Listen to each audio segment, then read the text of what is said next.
پھر حضور میرا سوال یہ ہے کہ اللہ تعالیٰ نیک بندوں کی دعائیں سن کے ان کی دعائیں پوری کرتا ہے، تو لاہور کی مسجد میں جو لوگ شہید ہوئے ہیں اللہ تعالیٰ نے ان کی دعائیں قبول کیوں نہیں کی، یا پھر جو باقی احمدی لوگ شہید ہوئے ہیں ان کی دعائیں کیوں نہیں پوری کی؟ اچھا تم یہ بتاؤ سب سے زیادہ کس کی دعائیں اللہ تعالیٰ قبول کرنے والا تھا؟ حضرت صلی اللہ علیہ وسلم کی جی ہے نا، جی کرتا ہے نا قبول. ہاں جی ٹھیک ہے. ایک جنگ ہوئی بدر کی جنگ ہے، تو اس میں حضرت صلی اللہ علیہ وسلم نے دعا کی کہ یہ اتنا بڑا جو کافروں کا فوج ہے اور ہم چھوٹے سے لوگ ہیں اور ہمارے پاس کچھ بھی لڑنے کے لیے نہیں ہے ہیں، اگر تو نے اس کو ختم کر دیا تو ہو جائے گا. اللہ تعالیٰ نے وہ دعا سنی، اللہ تعالیٰ کہا میں فتح کروں گا، تو فتح دوں گا تجھے، کامیابی دوں گا. لیکن وہاں جنگ بدر میں 14 آدمی شہید نہیں ہوئے نا، جی 70 خود کافر مارے گئے تو 14 اور 70 قیدی بن گئے تو 14 شہید بھی ہوئے نا. جی ٹھیک ہے نا، آپ نے دعا کی تھی نا، ہاں جی کیوں نہیں قبول کی؟ پھر جنگ احد میں آپ نے دعا کی تھی اور دعا سے جیت بھی گئے تھے. پھر کیا ہوا؟ پھر بہت سارے مسلمان شہید ہوئے وہاں. ٹھیک ہے جی ہوئے نا، ان ایک لوگ نہیں تھے.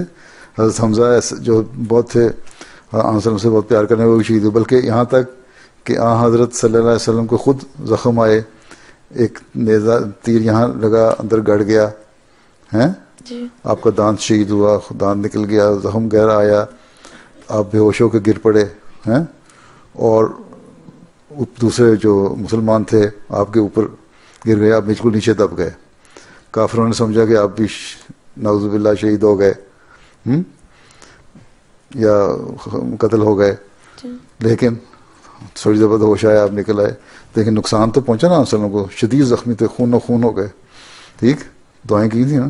جی تو اصل چیز یہ ہوتی ہے کہ پھر اللہ تعالیٰ نے قرآن شریف میں لکھا ہے کہ جو شہید ہیں تم ان کو مردہ نہ کہو، وہ زندہ ہیں، ان کو اللہ تعالیٰ خاص رزق بھی دے گا، اپنی جناب سے ایسے انعام دے گا جس کی کوئی حد نہیں ہیں، اور وہ اللہ تعالیٰ کے ہاں اعزاز پائیں گے. ٹھیک، تو اصل چیز ہماری زندگی کا مقصد کیا ہے؟ یہ زندگی جو ہے دنیا کی 70 سال یا 80 سال یا 90 سال ہی ہے نا.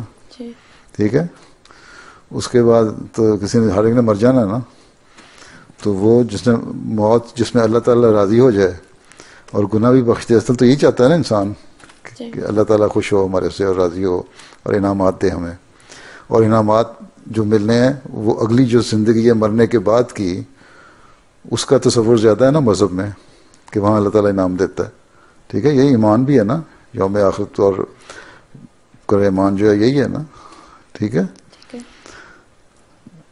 تو وہاں اللہ تعالیٰ انعامات دے گا شہیدوں کو. اللہ تعالیٰ نے قرآن شریف میں لکھا ہے، اگر شہیدوں نے شہیدی نہ ہونا ہوتا تو اللہ تعالیٰ یہ کیوں قرآن شریف میں لکھتا کہ شہیدوں کو بہت انعام ملیں گے اور ان کو مردہ نہ کوئی زندہ، ان کا نام ہمیشہ زندہ رہیں گے. اب تم شہیدوں کو یاد رکھتے ہو نا، لوگ مرتے ہیں نا، کتنے احمدی ہیں ہر سال فوت ہوتے ہیں، کتنے احمدیوں کو ہم یاد رکھتے ہیں؟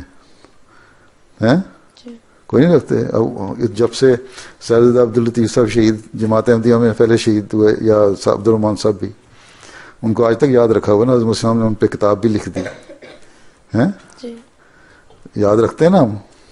تو اس دنیا میں بھی ہم یاد رکھتے ہیں ان کو، اگلے جہان میں اللہ تعالیٰ بھی ریوارڈ دیتا ہے. تو اور اس میں سے جو شہید ہوئے لاہور میں دار و ذکر میں، اس میں سے کئی لوگ تو ایسے تھے ویسے 80 90 85 90 سال کے تھے، انہوں نے ویسے ہی سال 2 سال میں مر جانا تھا. ٹھیک ہے، شہید ہو گئے تو ان کا نام روشن ہو گیا، تو یہ تو ان کے لیے اعزاز ہو گیا بلکہ. ٹھیک ہے، تو شہید ہونا تو ایک اعزاز ہے، ایک خوشی کی بات ہے جو اس شخص کو اللہ تعالیٰ انعامات سے نوازتا ہے. اور یہی قرآن شریف میں لکھا ہو، یہ شہید ہیں قربانی کرنے والے ہیں.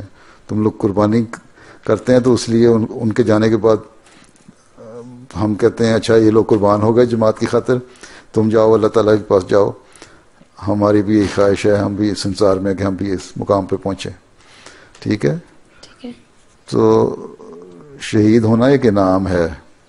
اور اگر انہوں نے دعا کی تھی تو کیا پتہ انہوں نے، کوئی لوگ مجھے خط لکھتے ہیں کہ دعا کریں ہم شہید ہو جائیں.